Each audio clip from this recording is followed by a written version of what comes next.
Trick or treat, happy Halloween. Ayan, ngayon ay 30 ng gabi.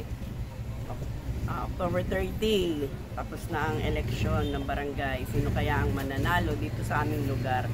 Ngayon pong gabi na to ay magbabalot po ako ng mga candies. Pagbigay ko sa mga bata bukas ng gabi. Kasi ngayon pa lang marami nang humihingi. Sabi ko balik sila rito sa 31 ng gabi. Kaya tayo ay magbabalot para mag-enjoy naman yung mga bata. Ang daming bata dito sa amin. Kaya I'm sure kapag naumpisa ako magbigay, pagdadatingan na yan. Kasi yung iba nagtatawag pa. Kasi last year, ang ginawa namin nagpa-games kami at namigay din kami ng pansit at nagpamigay tayo lahat ng mga candy. Kaya enjoy na enjoy yung mga bata. Ngayong year na to, tatry ko pong magpalaro pa din. Baka magpapahampas palayok na lang tayo. Kasi ang kukulit din ng mga bata, malapit kami sa kalsada. Kaya natatakot din akong magpa-games. Baka mamaya kakatawid-tawid nila. Kasalanan ko pa.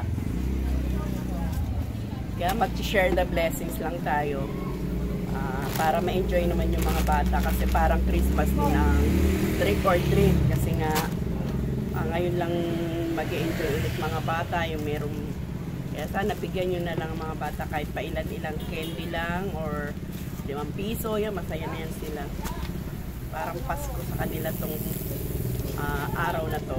Kaya ayan, samahan nyo magbalot guys. Yung mga candy na yan, binili ko lang yan dito sa mga grocery sa amin. Ang mahal na pala ng mga candies, hindi na siya pwedeng ibenta ng piso-piso. Kasi yung ganito ay 32 pesos na ang puhunan. Ilang piraso lang yan, 29. So kung ipipiso mo yan, lugi ka.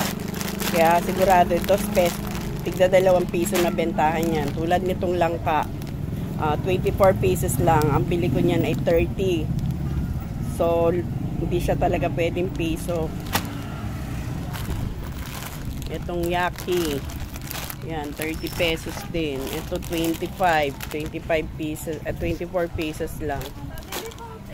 Etong mga candy na to sa Divisoria ko to binila. Ito mas mura to. Pag sa Divisoria kasi mas mura. Kaya lang, ito na lang yung natira. Kasi yung iba binenta ko na. Ito na yung natira. Pero marami na rin yan pag narepack ko. Kasi meron pa ako dun sa kabila. Akin na nga yung naka-tray dyan, Son. Marami-rami na rin yan. Dito ko siya ilalagay. Itong plastic na to. Siguro lalagyan ko to ng mga 10 piraso. Kaya sa pera ang ibigay ko, candies na lang. Ayan. Papamigay na lang natin ito sa mga bata. Kasi binibenta ko to ng 2 pesos isa. Bibigay ko na lang sa mga bata muna. Mag-share the blessings lang tayo. Kasi kapag nag-share ka ng blessings mo, doble at higit pa yung bumabalik. Kaya tayo ay mag-share ng blessing din sa mga nakakaangat dyan, sa mga maraming pera. Mag-share the blessing naman kayo. At babalik din niya ni Lord.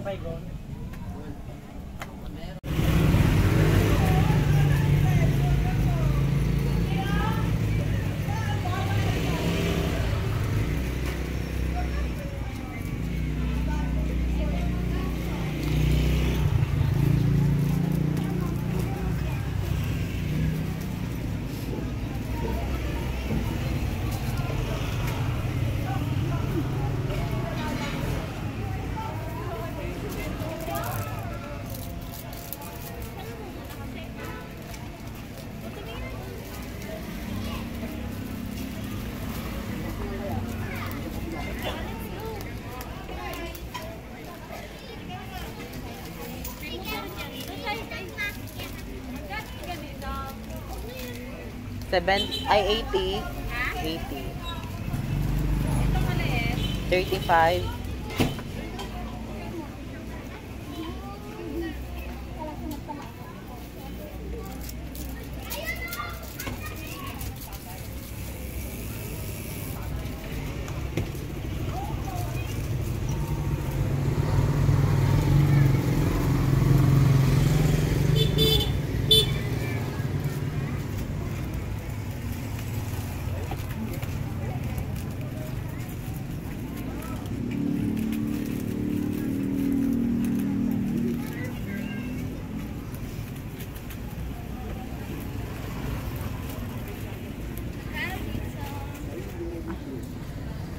45 ate.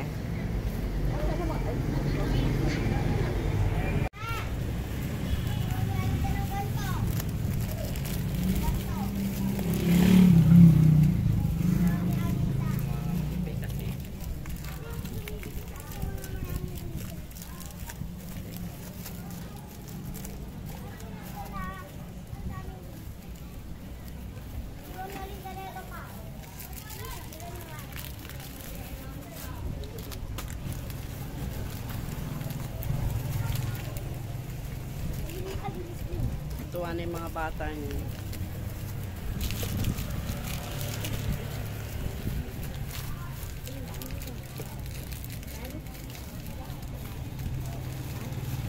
Ang mapili ko na may magandang costume or makeup, bibigyan ko ng cash. Kaya mga bata dyan, punta na kayo bukas ng 7 o'clock dito sa tindahan ni Tisay. Mamimigay tayo ng candies and pera.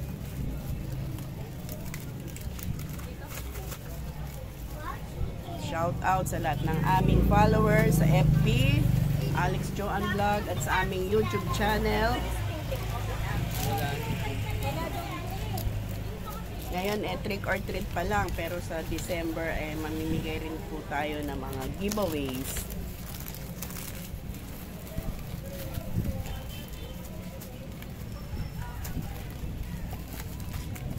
Sarap din yung nakakabigay ka. Para bumabalik din niya ng doble.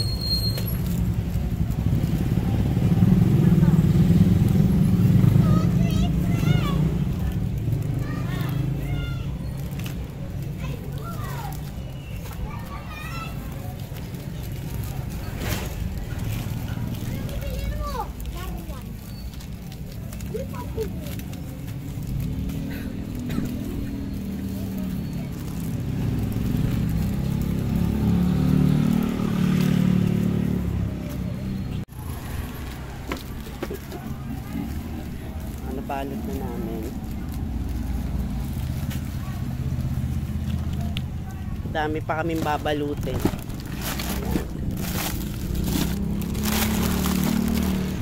Buti na lang namili talaga ako sa Divisoria ng marami para nga talagang plano ko talaga yan ipamigay sa mga bata.